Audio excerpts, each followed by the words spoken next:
Good afternoon. We begin with some breaking news. A major water main break by Joint Base Pearl Harbor Hickam is affecting the entire Navy water system. That's right. That's about 93,000 users, including residents, facilities, schools, and the Pearl Harbor National Memorial. Now, early reports by officials say this all happened after a crash this morning at around 5 a.m. when a car hit a pipe, causing the main to break. Honolulu firefighters on scene tried to stop the water flow but couldn't.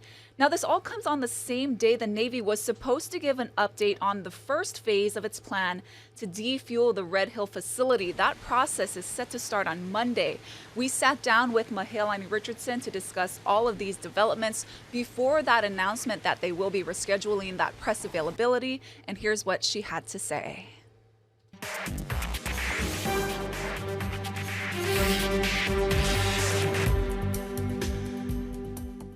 So, Mahealani, right now we know of a major water main break near Joint Base Pearl Harbor Hickam. What's going on with that? Well, Dylan, this is happened at about 5 o'clock this morning on Salt Lake Boulevard and Namur. And early social media reports were showing a fountain of water, a huge fountain of water, that water main break. And then when our crews got there a little bit later, we still saw water basically gurgling over a few feet high from the road there. And so the officials at Joint Base Pearl Harbor Hickam are still trying to diagnose the problem. We're getting more information, but this is what's important right now. 93,000 water users at Joint Base Pearl Harbor Hickam in Navy housing surrounding Pearl Harbor and in major businesses are not allowed to drink the water. This includes the Navy Exchange, that major shopping area, also the Arizona Memorial, and all of those visitor attractions. They are now closed because they cannot drink the water. Now, we spoke with military officials who said that in terms of this area, this 93,000 water users, they're being impacted differently. Some have no water service at all. Some have only partial water service. And we spoke to residents who live both at Hickam and in the surrounding areas like Radford Housing. And they say they woke up this morning and when they turned on their taps, only a little bit of water was coming. And so it's been very different for different people.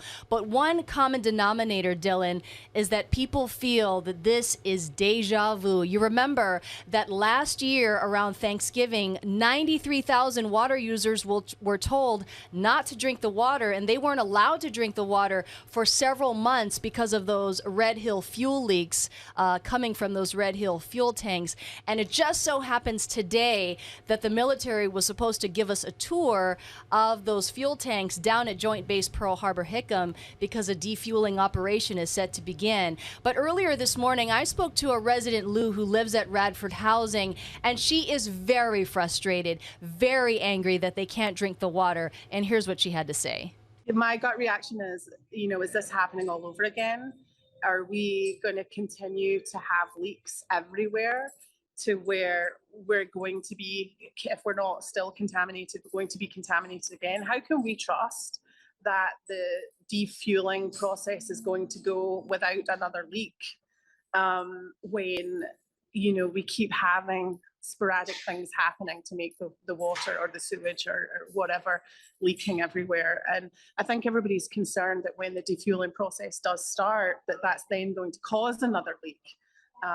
And I just feel very scared. We still have another year left here, and just scared for my family because there doesn't seem to be any, it's like deja vu, it's happening all over again. So that resident, obviously Lou, is very frustrated about today's water main break. She's very frustrated about the previous fuel leaks from last year. And you may recall, Dylan, there was a wastewater leak into Pearl Harbor. And so all of this is really wearing down on residents who feel that they've been impacted several times by many failures because of the Navy. Yeah, it's definitely a lot of setbacks. Mahea, also, do we know of what schools are impacted at this time? Well, we contacted the Department of Education, and a spokesperson says that Iroquois Point Elementary is impacted, but we're not really sure what exactly that means. You know, this is a very dynamic situation, a very fluid situation. Now, at this point, we're not hearing of any school closures, but we do know that Iroquois Point is impacted, according to that spokesperson. You may recall last year, several schools are on that Navy water line, and they were shut down for a little bit, and then they got back into action, and they had to go for several months just using bottled water. Now, we don't know how long this water main break situation will last, but we'll definitely keep you updated. A lot to follow here. The other headline today that we were supposed to focus on was about the defueling plan. This is obviously another layer on top of that, but what do you know so far about that defueling plan? Well, military officials were supposed to give the media a tour today because on Monday, the unpacking of the lines, that's basically removing fuel from the pipelines that go from Red Hill down to Joint Base Pearl Harbor Hickam, that's supposed to happen on Monday, and we were supposed to be allowed to see how that operation was going to happen. So the military, the Joint Task Force, which is now in charge of defueling Red Hill, on Monday is scheduled to defuel those lines. That's about 1 million gallons of fuel. And then after that starts a very long process of fixing the lines and making sure all of the necessary repairs are done before the complete defueling operation is supposed to start. They say, the military still says, that the entire defueling of more than 100 million gallons of fuel from the Red Hill tanks is supposed to be finished by July 2024. And so, you know, honestly, Dylan, we're still waiting for word from the military if we are even going to be allowed onto Joint Base Pearl Harbor Hickam. But certainly there are a lot of questions that we have for them today in terms of what happened with this water leak, what happened with that. Are we still going to be allowed to go onto Joint Base Pearl Harbor Hickam? And will Monday's unpacking of the lines still happen as scheduled? For sure. One more question for you, Mahia. You've been on this Red Hill water crisis for quite some time, almost since the beginning of it. And as you mentioned, the Navy sets the timeline to be done by July 2024. What has the community response been around that timeline?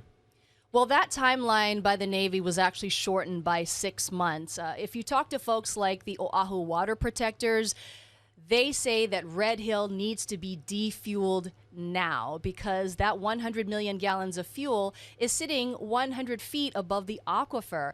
And throughout this process, you know, the Department of Health is involved because they need to approve of all of the steps for this defueling process. And so the big concern from the community, I talked to Senator Schatz, he's worried that this could get bogged down in bureaucracy as we've seen before. And so he's concerned, and the Department of Health has said every day that goes on is another existential threat or a threat to our water system. Our Mahealani Richardson, thank you so much for the details on the ongoing Navy water crisis. We'll bring you the latest details on the Hawaii News Now mobile app. A 5.0 magnitude earthquake shook Hawaii Island this morning, according to USGS. The earthquake was reported near the southeastern flank of Mauna Loa at around 9 a.m.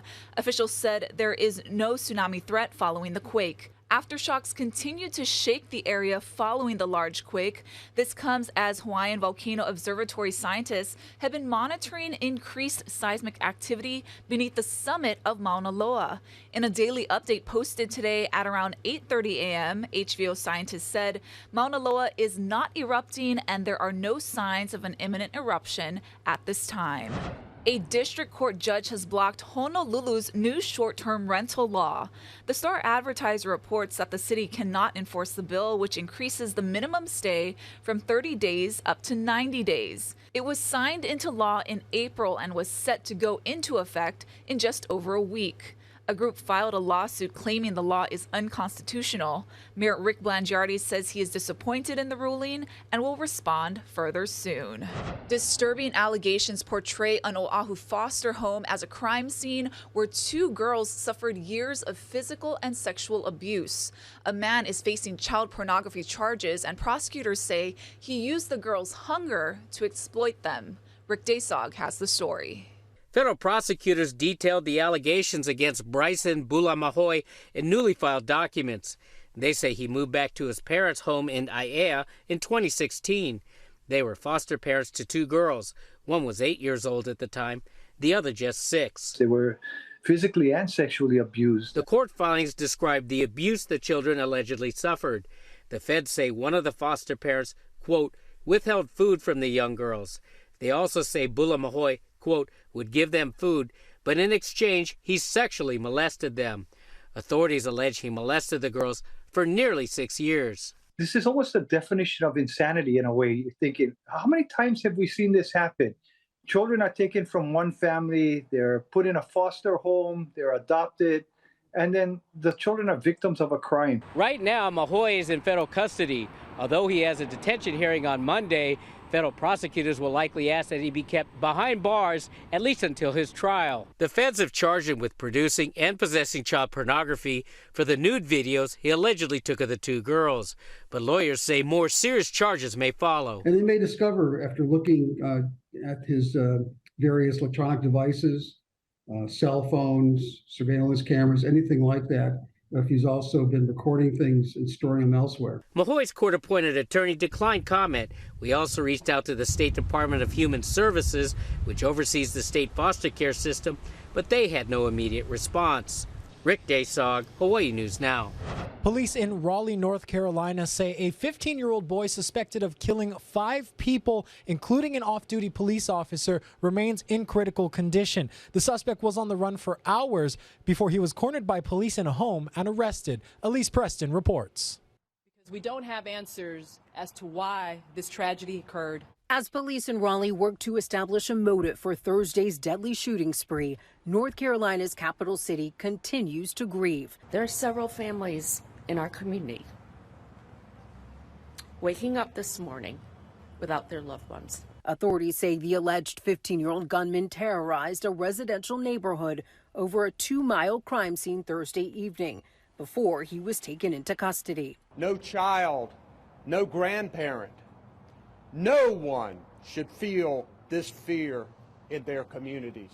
Among the dead, 49-year-old Susan Carnitz, whose heartbroken family remembered her in a Facebook post as a wife, mother to 3 boys, and so much more. Officials say a 16-year-old, 2 other women, and Raleigh police officer Gabriel Torres were also killed. Torres was on his way to work at the time. Just this week, at least 7 officers have been wounded and 5 killed in the U.S. Leaders here in Raleigh say they are determined to end gun violence. I know that brings us all sadness and anger. We have to do something. The shooting set off a massive police response and an hours-long manhunt. It was a long standoff, long situation, but the resolution of it has been successful, and I'm very thankful for that. The suspect is hospitalized. Police have not said whether he injured himself or was injured by responding officers. Elise Preston, CBS News, Raleigh, North Carolina. Former President Donald Trump is responding to the January 6th committee's vote to subpoena him after the attack on the U.S. Capitol. Skylar Henry has more on the 14-page letter where he calls the panel a charade.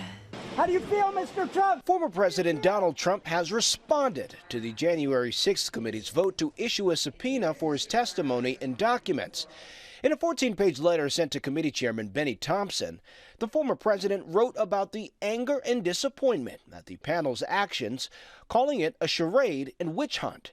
Trump also slammed the committee for not looking into his false claims of election fraud and then appeared to side with January 6th attackers, saying the committee has targeted only those who were, as concerned American citizens, protesting the fraud itself. The central cause of January 6th was one man, Donald Trump, whom many others followed. The committee says Trump's election fraud lies fueled the attack on the Capitol. We have left no doubt, none, that Donald Trump led an effort to upend American democracy that directly resulted in the violence of January 6th.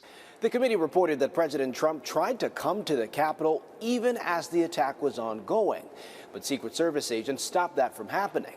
New video shows House Speaker Nancy Pelosi's response that day when she hears the president may be coming. Oh, he comes, I'm going to punch him out. This is my moment. I would pay to see I've that. been waiting for this. for trespassing on the Capitol grounds. I'm going to punch him out and I'm going to go to jail and I'm going to be happy. Other video shot by Pelosi's daughter shows leaders of both parties pleading with the Department of Defense to send in soldiers. Cannot be just we're waiting for so-and-so. We need them there now, whoever you got. Okay? Time to get testimony from Trump is running out. The committee has until the end of the year to wrap up its work. Skyler Henry, CBS News, Capitol Hill. Prices for the Merry Monarch Festival are going up. The Hawaii Tribune Herald reports that the most expensive tickets will now be $55 for all 3 nights. That's up $15 from 2019. General admission is $30, up $20. Auntie Luana Cavelu told the paper she struggled with the decision to raise prices, but costs for food and new boards for the stage have gone way up. The stadium will be back to full capacity this year. Tickets go on sale December 1st.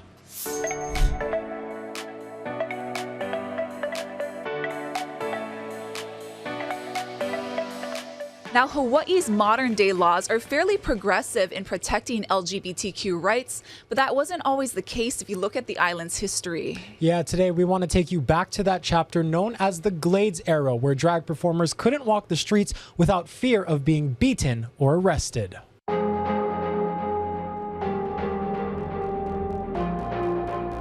Glades was a time of glitz and glam.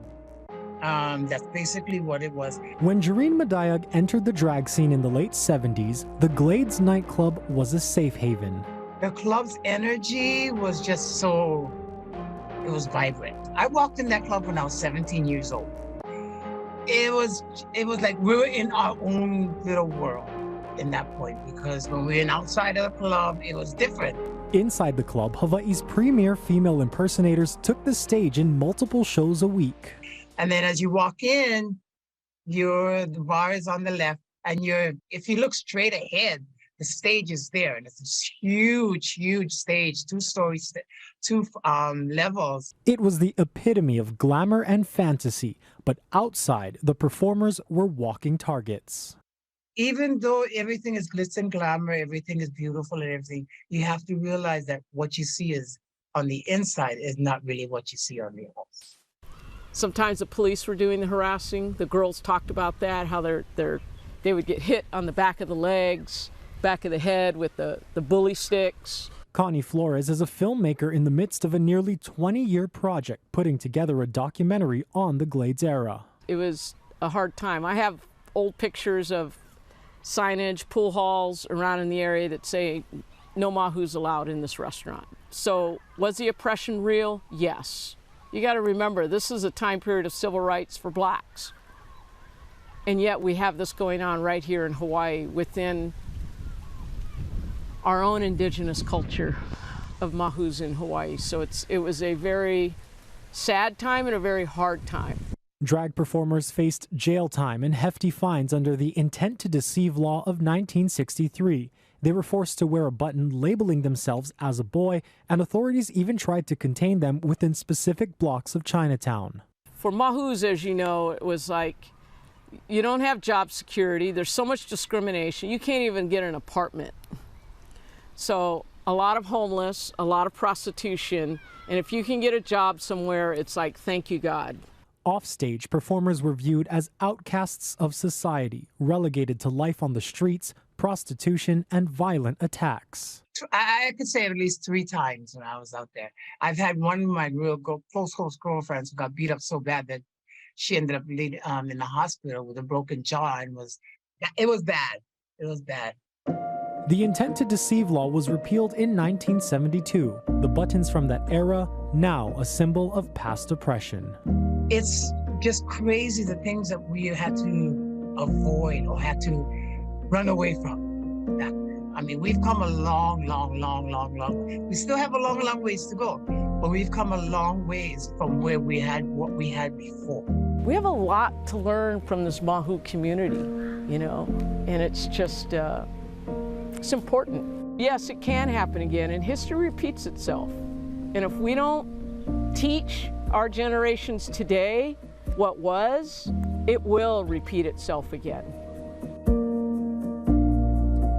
That was a look at the Glades era. Again, a very tumultuous time in Hawaii's history, and listening to those stories, I'm so moved. And that's what Pride is all about. It's about celebrating equality, where we are today, how far we've come, and of course, laying down the people who laid down the groundwork for us to be here today. Absolutely. That was fantastic reporting, Dylan. I mean, Thank you so see much. Pride and it's a big celebration, right? But there are, it comes from these stories and it shows you what a long way we've come. But of course, always still more room for improvement. Yeah, too. most definitely. All right. Let's switch gears now and take a look live at our nation's capital. You can see the sun going down there in Washington, D.C.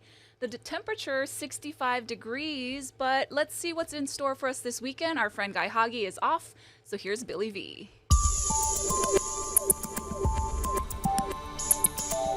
Let's go ahead and check the weather, and we'll take a look at the precipitation over the last couple of hours. You can see in the Pacific right now, you can see that there's not a whole lot of precipitation. We'll get what's called a frontal system that's going to move down from the north down towards our islands. And so that's going to happen middle of next week. But for the moment, let's go ahead and check the conditions right now. You can see not a whole lot of precipitation. There is some lingering shower activity around Ni'ihau, not a whole lot near Kauai, although that could spring up this afternoon, and that's probably likely. You can see as we get later on in the day and the warming up of the land, you can see some of the showers that are just lingering off of the windward side.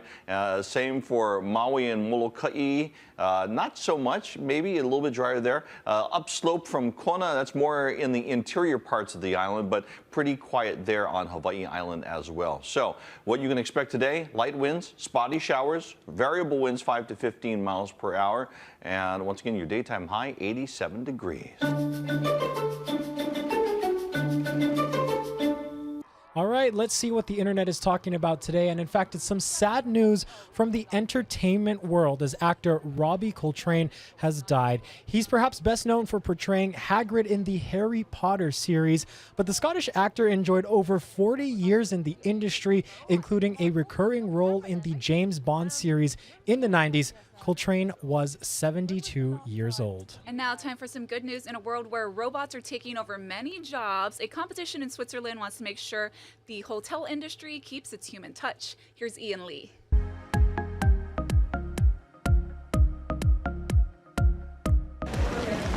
If first impressions are everything, then clearly a hotel receptionist sets the bar for your stay. The cream of the crop are going bell to bell at a competition to crown the best. I felt very nervous in the morning. Good morning, the Hazel Colton.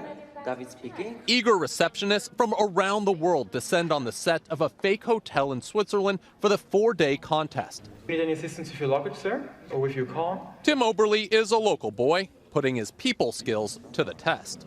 It is very important to be flexible, to be creative, to have the ability to improvise. Book a table for three. Actors throw everything at competitors, from securing tables at top restaurants or a wake-up call to a difficult or even an injured guest. So the taxi already wait outside in the gateway. Please have the way to here. All the while, a team of judges and spectators scrutinize their every move. But organizers say a successful check-in can unlock the world. So I was a competitor back in the 1980s, and it very much opens doors and opportunities for these young people. If all the information are correct. Tim came in second, but for him, it's all about loving what you do. It's way more than just this medal. It's about being an ambassador for my profession. And everyone's a winner, just as long as they make sure guests enjoy their stay. Anything else I can assist you with? Ian Lee, CBS News. Thanks for watching. This is Now. Have a great weekend, everybody.